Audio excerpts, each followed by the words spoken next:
Still to come. At 5, it's Steve Wright. At 4, Peter Powell. Right now, it's Bob Harris.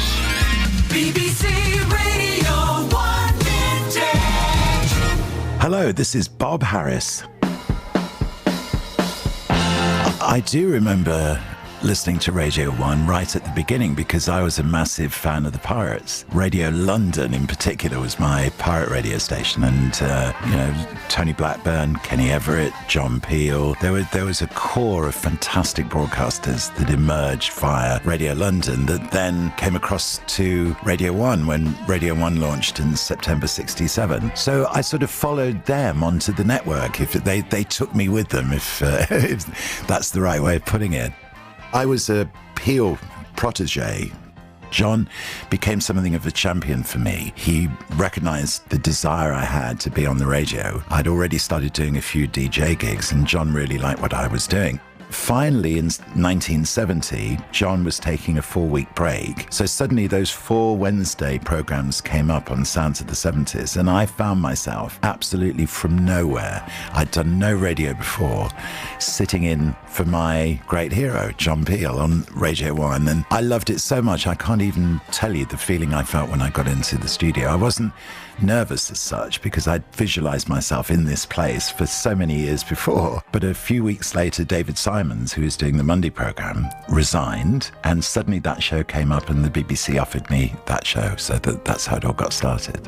It's a little bit funny, this feeling inside. Monday was the show that explored more the singer-songwriters. So, bearing in mind that as I came on air, Your Song had just been released by Elton John. Not much money, but Ride a White Swan had just come out from T-Rex. Ride it all out like a bird in the sky. Was ride it all out like you were a bird. Joni Mitchell was just beginning to emerge. Carole King was coming next year. You know, you've got this unbelievable generation, Van Morrison, of singer-songwriters. And partly that's what my programme was designed to reflect. Neil Young's Cinnamon Girl, that was the opening track on my first show.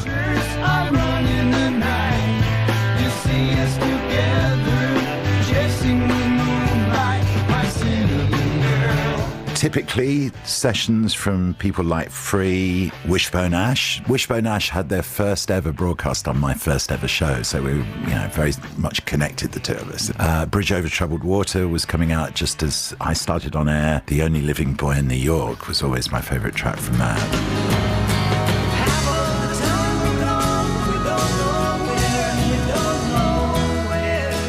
And Court & Spark by Joni Mitchell, and crucially, sort of early Van Morrison. I loved Astral Weeks. There you go, there you go.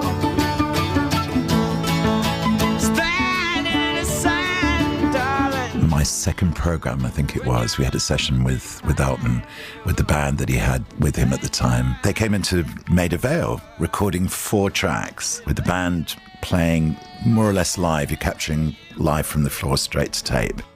It was so formative for me because then the idea that a radio program is a gateway for new artists to give them some exposure on air, that just became part of the DNA of what I've done ever since. So live sessions and supporting new artists is what the petrol in my engine has always been about. Such an important night. This is Radio 1's first all-night show through until 4 o'clock. I have such great memories of Radio 1. I launched the overnights, I think it was April 1991, and now Radio 1 is 24 hours. So I feel part of the history. To hear the full interview, download the podcast at bbc.co.uk/Radio1Vintage. 1FM, the UK's favourite DJs. Bob Harris. Radio 1. Bob's on. Say it again. Bob's on. Bob's gonna play a bag of songs for you. And now, Sounds of the 70s disc jockey Bob Harris, who compared the recent T-Rex tour, talks to Mark Bolan and tells us what the tour was all about. I really became aware of the the mass appeal of the thing. It's like, you know, once someone said about Dylan, I think it was Tom Wilson said at one point, you know, you put bass and drums behind that kid, you've got to start. Is that sort of thing. Although it wasn't done consciously. It just seems that people do relate to rock and roll as such. I mean, modern rock and roll, not 50s rock and roll. And I certainly do. And I think that was the change, what came round. And rock was always an up. It was like taking, a pet pill or something. And that's what I want to do, really, is that when a T-Rex single comes on the radio, people get an up off it, but also feel an involvement with the song, you know, with how I wrote it, what it's about, with the dudes playing, you know, just the whole feeling of it. Because the one thing really that occurs to me, I think now more strongly than anything else, is that you really are the first people to be making young people's music for a very long time. I mean, musically, there's no comparison, obviously, with the Beatles, but what's happening now to you is definitely comparable in the sense that it's communicating, your music is communicating to the young people in very much the same way as the Beatles did in their time, in the way of self-identification. Do you agree with that? It's sort of phase 2 of the youth culture thing. I think it's really because kids... I mean, I think people are aware that I am a poet and I write, you know, there's another side to it. And I think they demand more than just, someone going on doing a tune. You know, I think that the thing with people, I've found certainly with all the singles so far, people going and ask, have you got the new T-Rex single, please? They don't even ask for the title, which is a gas, because it means they trust me, you know. And I think that's the thing that the Beatles had. People were well excited about a new Beatles record. And I hope they feel the same about us, you know. It's hard to know, actually, you know, who one is in fact playing to. You know, I think the Beatles had lots of mums and dads, and I'm not really aware that we have that sort of audience. We're probably a cross, if I'm just talking in like those sort of terms, cross between them and the Stones at that period. You know, because we're a bit more raunchy than perhaps they were. The gigs certainly are what one remembers Beatlemania being like, or whatever. I mean, you can't, you know. I just think people want to hang it out, really. I'm pleased they're doing it for us, you know. I've come out the front door very temporarily at the Newcastle City Hall to speak with some of the people who saw the concert tonight. Did you enjoy it? My boy, it was lovely. It was fantastic. It was lovely. One at a time. What particularly do you like about them? I can't explain it. They're just both lovely and gorgeous. The women go out. How do you feel about them? He was gentle and pretty, and I loved the way he sat down cross-legged singing that lovely song. Do you enjoy the concert he's got tonight? beautiful hair. Oh, fantastic. You enjoyed it? Lovely. Have you all got all their records? Yeah!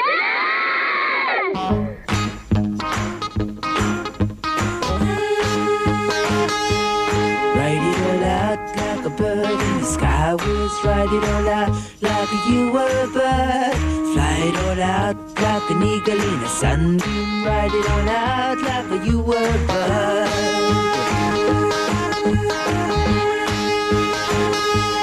Wear a tall hat like a druid in the old days. Wear a tall hat and a tattooed gown. Ride a white swan like the people of a Belgium. Wear your hair long, baby, can't go wrong.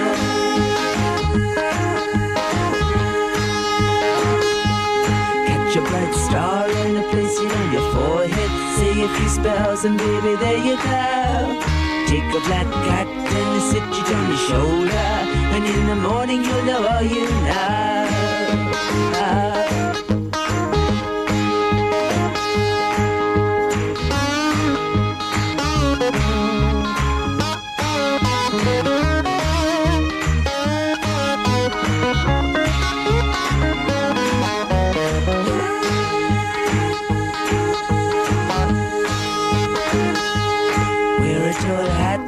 Druid in the old days, wear a tall hat and a tattooed gown. Ride a white swan like the people of a Belgium. Wear your hair long, baby, can't go wrong.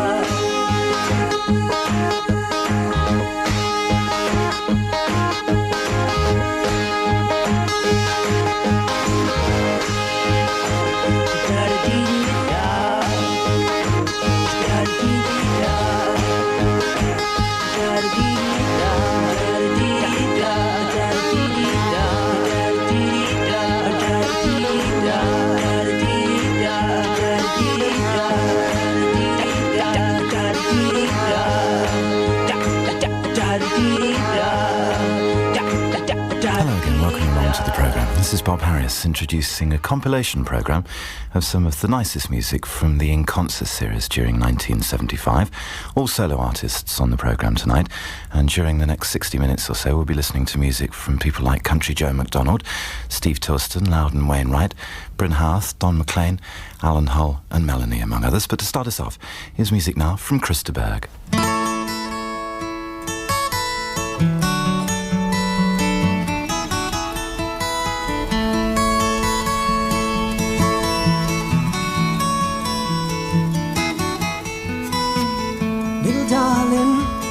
It's been a long, cold, lonely winter.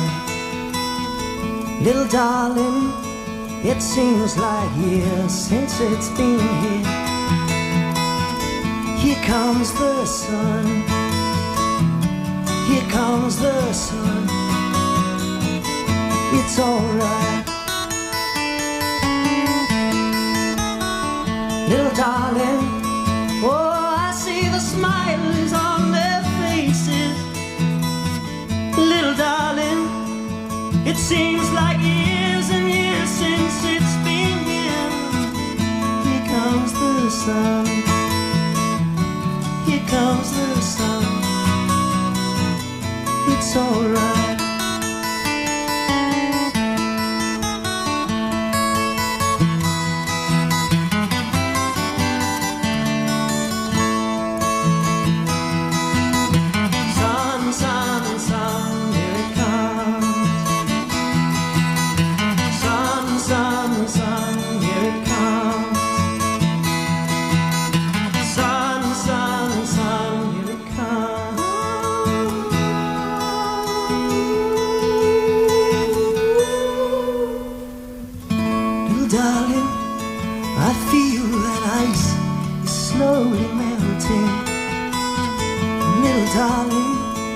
Seems like years since it's been clear. Here comes the sun. Here comes the sun. It's alright. Here comes the sun. Here comes the sun. It's alright. It's alright.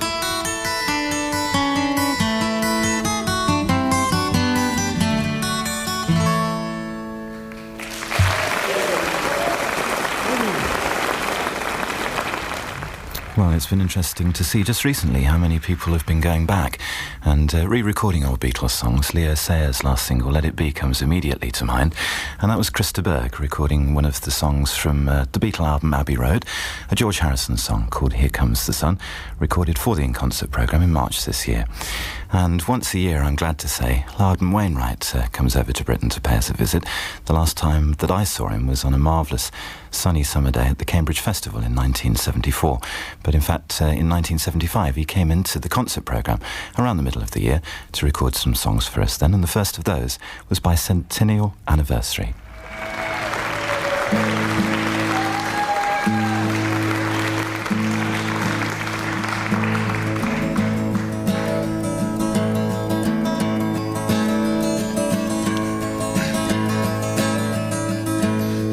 Gonna have an anniversary. Yes, it's gonna be a bicentennial. Hey, America's having a birthday. Gonna be 200 years old, isn't it wonderful? Oh, you know it certainly is.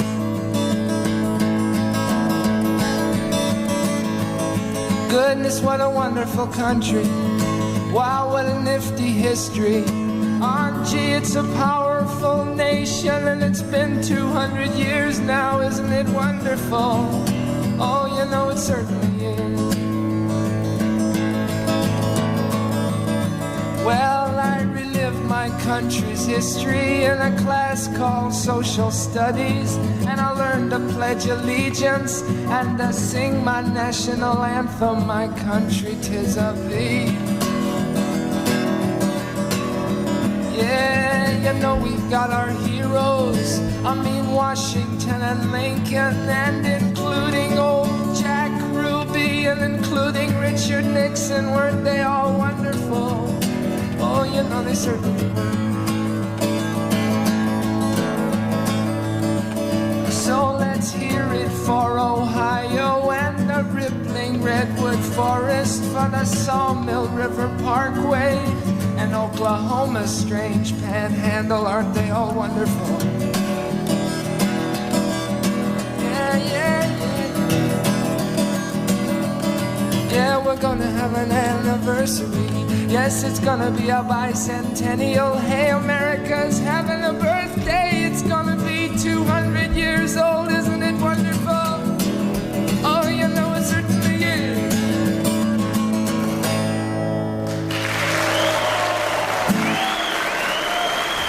Thank you.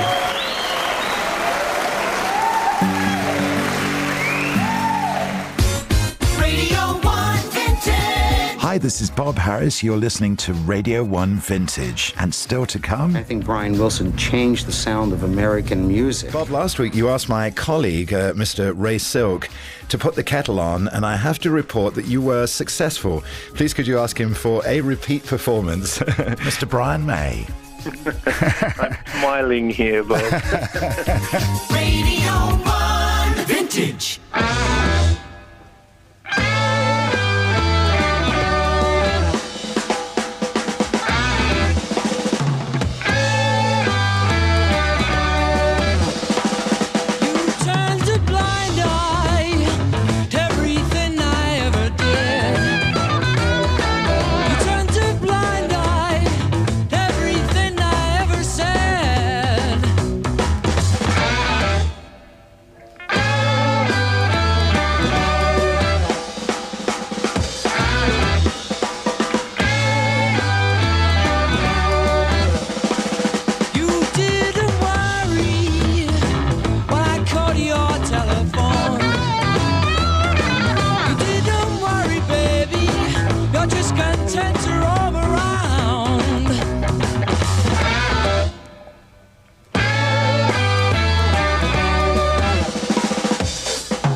I think Brian Wilson changed the sound of American music for the next 30 years.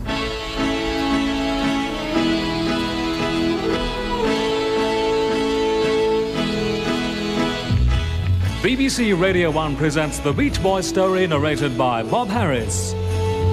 This week, Part 1, Beaches, Boards, Blondes and Buggies. I may not always love you, but long as there are stars above you, you never need to doubt it.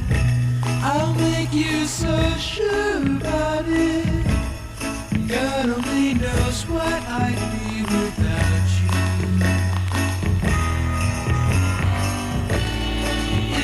Should ever leave me, well, life will still go on, believe me. The world could show nothing to me, so what good would living do me? God only knows what I'd be without you. Hello, my name's Bob Harris, and I'm a great fan of the Beach Boys. Now, that in itself may not qualify me to spend an hour a week for the next 6 weeks telling you about them and their career, but I do rate them as the most important and influential group to have come from America. I also think that much of their more recent music has been underrated and overlooked, and if this series can help to right that situation, then I'll at least have partly repaid the debt I owe for all the enjoyment their music has given me. If everybody had an ocean across the USA, then everybody'd be served like California. You'd see them wearing their baggies, Warachi sandals too, a bushy blonde hairdo, serving USA. You'll catch them serving at Del, Ventura County line, Santa Cruz and Australia, Caribbean, all over Manhattan, and down the Meany Way. Everybody's gone serving USA. We'll all be planning out a route we're gonna take real soon. We're waxing down our surfboard, we can't wait for June. We'll all be gone for the summer, we're on safari to stay. Tell the teacher we're serving USA. And your knees and falls, Pacific Palisades, San Onofre Sun, Redondo Beach and LA, all over La Jolla and Waimea Bay. Everybody's gone serving USA.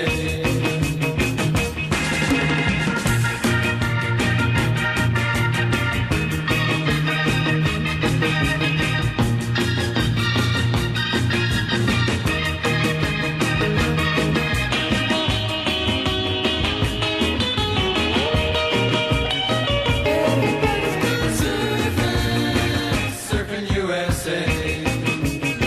Everybody's gone surfing USA.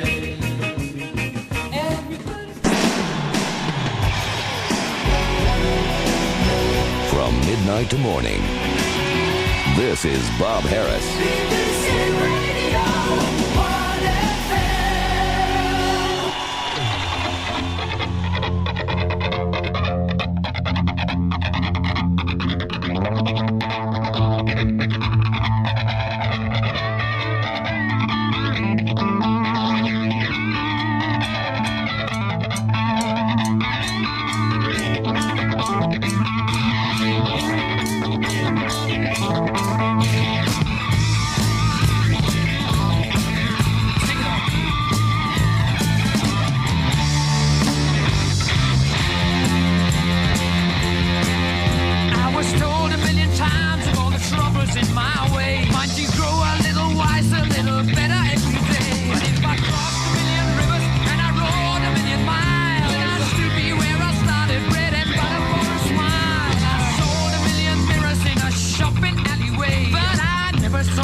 better every day.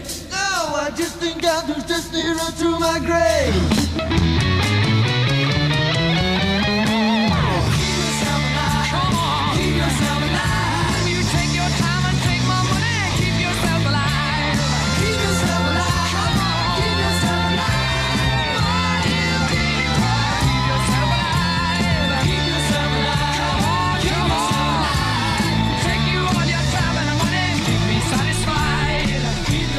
1973 was the year, and that's the first piece of music I ever heard on vinyl from Queen.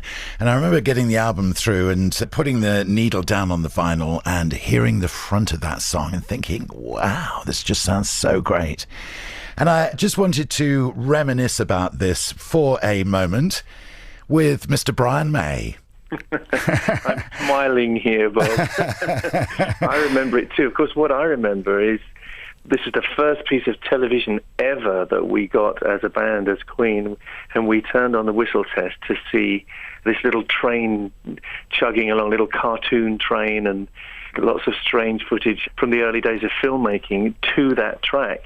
It was a fantastic combination, though, actually, Brian, wasn't it? Because it really did work. It seemed to... It worked incredibly well. Yeah. But I remember the first time getting that album and hearing that track and just thinking how great it sounded. And, of course, I'd seen you already, I think, on the Mott the Hoople tour.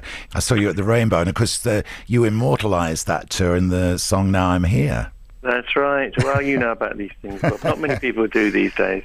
Not even me. Because one of the things about that moment, there are several things about those early days of Queen that I remember. One of the most vivid recollections that I have is of you and the band across the road from here, actually, at the Langham, when what's now the Langham Hotel used to be the BBC Langham Studios. And you had arrived in, it was about 9:30, 10 o'clock one morning to record a session for my Sounds of the 70s programme.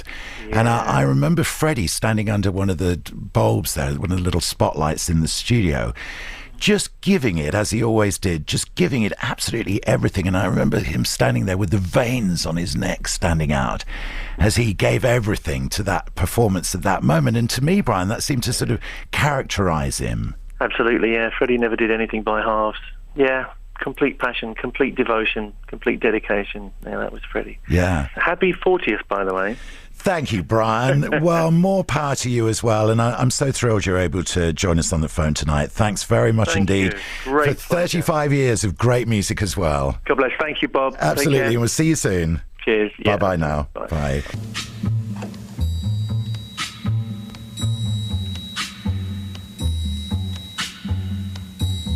Hi there, this is Benny King, and this is Bob Harris's all-time favorite, Stand By Me.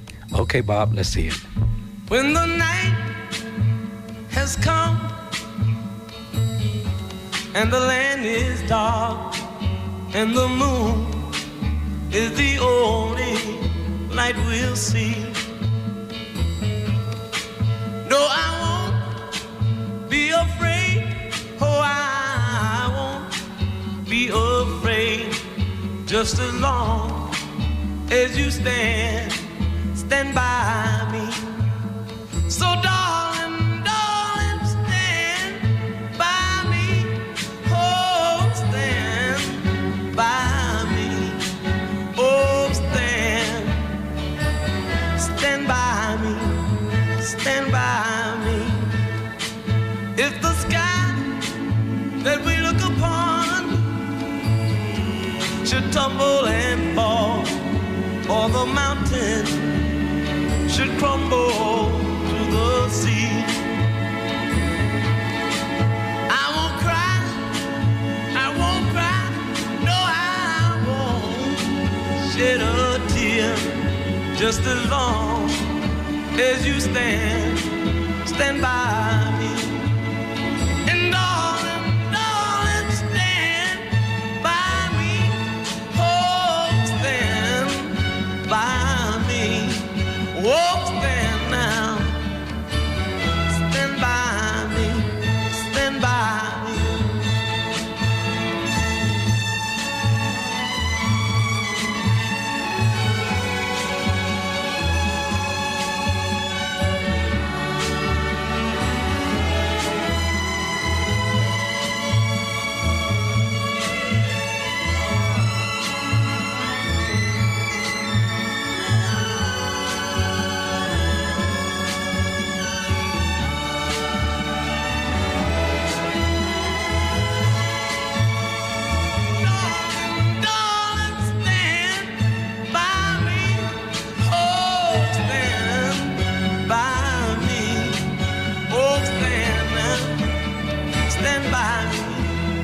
stand by me. Whenever you're in trouble, won't you stand by me? Oh, stand by me. Won't you stand now? Oh, stand by me. Well, as the man himself said, it is my all-time favourite single. And he signed the contract with Atco Atlantic Records in New York on this day in 1960, produced singles like that one. Ben E. King and Stand By Me. Take another look at the Rock Day Diary tomorrow. It's very nice to be able to play that tonight on such an important night. This is Radio 1's first all-night show through until 4 o'clock. Bob Harris till Gary King comes along with Julia Fordham now and Happy Ever After. Don't ask me why I'm running out of love. There's tears in these eyes. Not happy ever after. And I thought it was plain to see, and I thought the whole world could be that thought. We'd be happy ever after. And you could say that I'm living in a pirate dream. It's just looking back. Things are never what they seem. And I hope I can safely say, and I hope most things go my way, and I hope I'll be happy ever after. Down in Southern Africa, no happy ever after. Not now, but soon, forever. While they're sitting comfortably in that white winter city, how can we be happy ever after?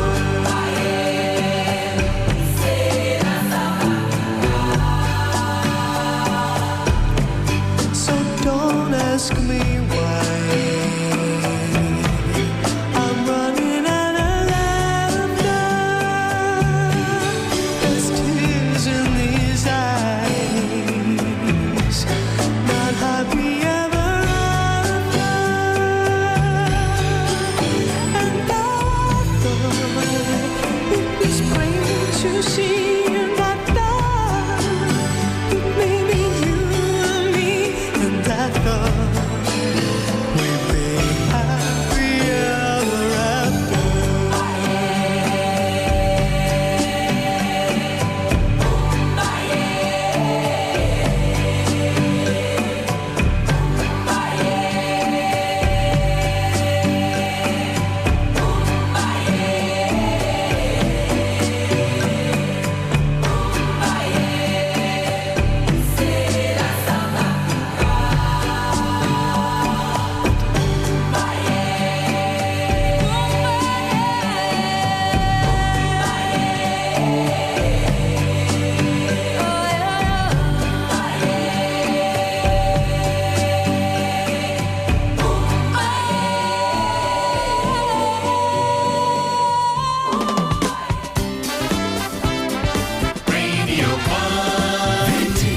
You're listening to Radio 1 Vintage, and up next it's myself, Peter Powell. So, be with you in about 20 minutes. You've got a friend, the happy sound of Radio 1 Vintage.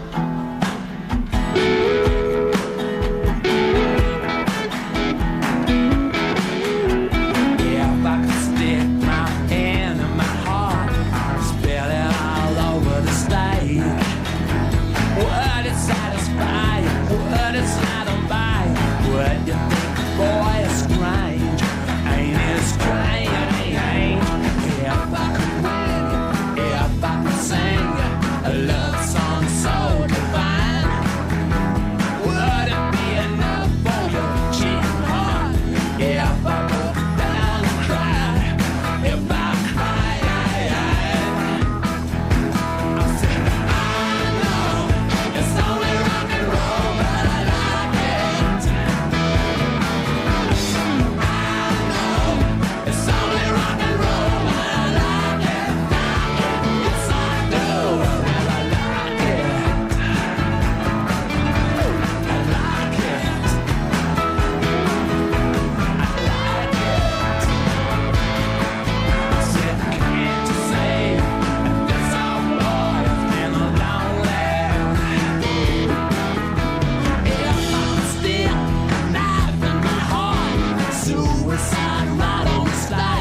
It's only rock and roll, but I like it. The Bob Harris Show playing the Rolling Stones. And my guest in the studio tonight is the fellow who was playing guitar in the band at that time. And it's great to welcome, not just to the studio, but back in this country, Mick Taylor. Yes, it's nice to be here, Bob. Yeah, it's good to see you, I must say, Mick. And, you know, looking back, many people still sort of think of that era of the Rolling Stones music, you know, the early 70s, Exile and Goat's Head Soup and all that, as being the sort of purple patch of the Rolling Stones. Well, I wouldn't disagree with them. I certainly think they made some of their best records then. During that period of about 5 or 6 years I was with them, it was, you know, compared to any other period of their career, I guess it was the most productive. Not only in the quantity of the music we made, but the quality of it too. Because it must have been an amazing start for you with the band, because the first gig you did was that massive concert in Hyde Park in 1969 with something like 250,000 people, and you came straight into the band and straight on stage to do that. Yes, I did, yeah. How did it feel? Well, I was very nervous, but I felt pretty confident. I mean, we did spend about 4 or 5 days rehearsing at Apple Studios, actually, in Savile Row, in the basement. And so the band was pretty tight, but I was very nervous, as were the rest of the band, I think. They'd never actually done any kind of concert on that scale. In fact, I don't think anybody had. I think that was one of the first sort of open-air, you know, concerts of that type. I think there was one the same summer that Blind Faith did. I remember seeing Pink Floyd at Hyde Park. And maybe Pink Floyd, but that was definitely the beginning of a whole decade of you know, stadium rock concerts and open air festivals. Because that was also the start for you getting, you know, swept up in the Rolling Stones maelstrom. Maelstrom, yes, yes, that's a good word. Yes, it was. And shortly after that show at Hyde Park, we did we toured America, which also had you know, that ended with the Altamont debacle, you know. Yeah, I mean, it's impossible, isn't it, to try and measure what happens to you when you get involved in the activity that surrounds a band that has got the power of a group like the Rolling Stones. I mean, particularly on tour, I would have thought crazy times from time to time. Yeah, I mean, yes, it's something that you actually you sort of examine it years later. You don't really think about it too much when it's all happening. You're too caught up in it, you know. But it was, I mean, you know, it was great fun. I mean, I have my memories of that time. I have very fond memories of that period, especially the tours. They really were good. I mean, it wasn't just that they were fun, but I mean the band did kind of reach some kind of musical high at the time, and the concerts got progressively better and better. The band was better and better. The sound was better and better.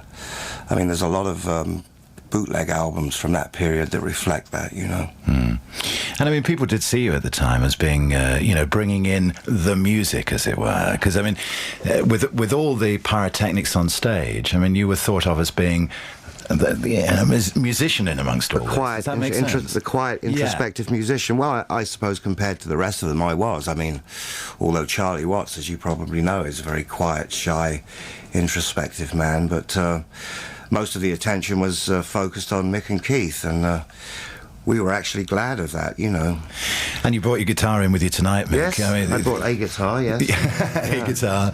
What are you going to play for us? I'm going to play a song that was written by Bob Dylan, and that I actually play with my band at the moment. It's called Blind Willie McTell.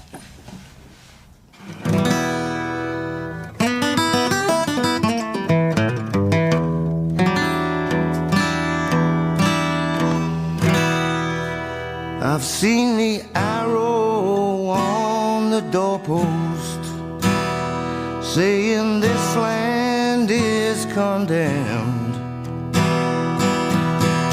all the way from a New Orleans to Jerusalem.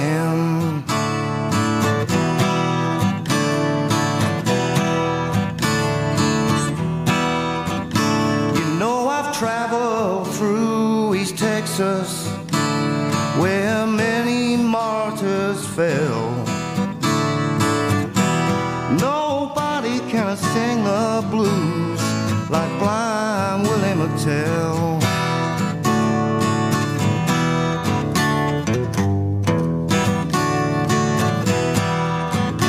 You know those charcoal gypsy maidens, they can strut their feathers well, but nobody can sing the blues like Blind Willie McTell.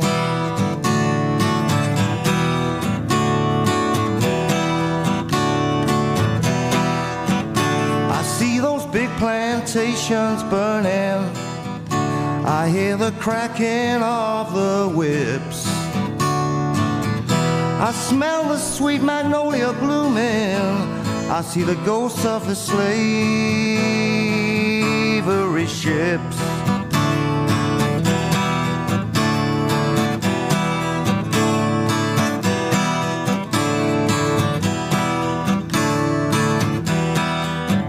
Now there's a chain gang on the highway, and I can hear them rebels yell,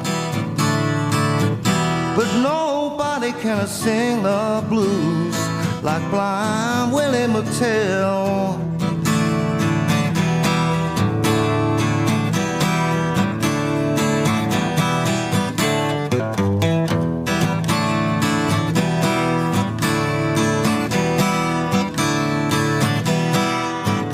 Now there's a woman by the river with some fine young handsome man.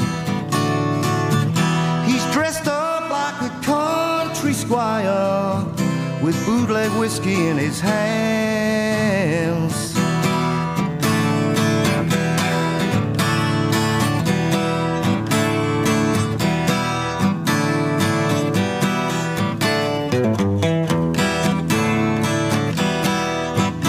You know I'm gazing out my window of the old St. James Hotel. Nobody can sing the blues like Blind Willie McTell.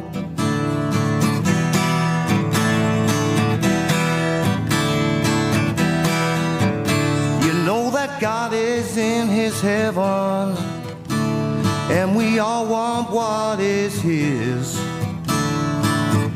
But power and greed and corruptible seed seem to be all there is.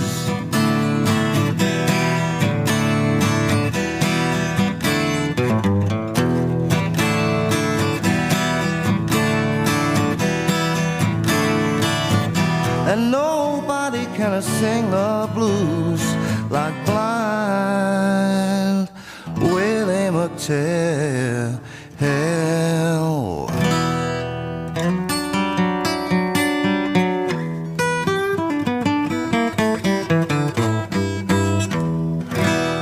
This is really the end of the final live program, and Lynn Parsons, of course, will be taking over from me on Monday, and Lynn left a card which I'd like to read to you, actually. She said, to be honest, it's hardly a celebration, midnight to 4 o'clock. Will never be the same again.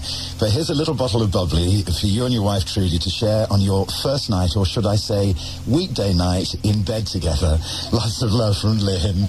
And if you too regularly do night shifts, you'll know exactly what Lynn is talking about. In a sense, you know, Trudy and I now sort of begin our new life together.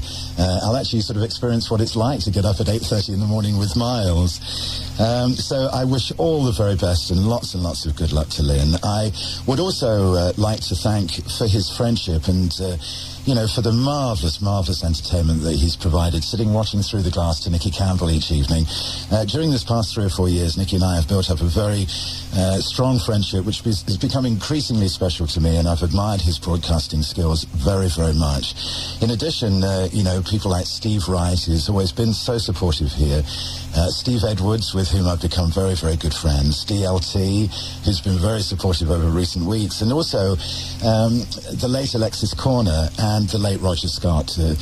Roger was such an inspiration. And the people who've worked on the programme over recent years. Julie Laird, you know, has a very, very special place, really, because Julie was my RPA, as they're called here at the BBC. She worked with Phil and myself in the early stages of the overnight programme and really kept the whole fabric of the behind the scenes together. And I felt when Julie left, you know, it would be very, very difficult to sort of find someone to take her place. Well, not only has Sue Baines done that, but Sue's work on the show over this last year or so has been inestimable. I just cannot thank her enough. I would also like to thank Jeff Griffin, because Jeff was the person who originally brought me into Radio 1 in 1970 and kind of returned me to Radio 1 in 1990. Johnny Beerling for his faith and support during this time. And I talked about Phil Swern at great length on the programme last night, and I said with Phil in the studio today I wasn't going to embarrass him by going all through it, but, you know, Phil and I will be continuing to work together. The working relationship that we've built up between us is the most special that I've ever had, and there's no way I'm going to let it go. Phil and I are going to continue to work together from now on.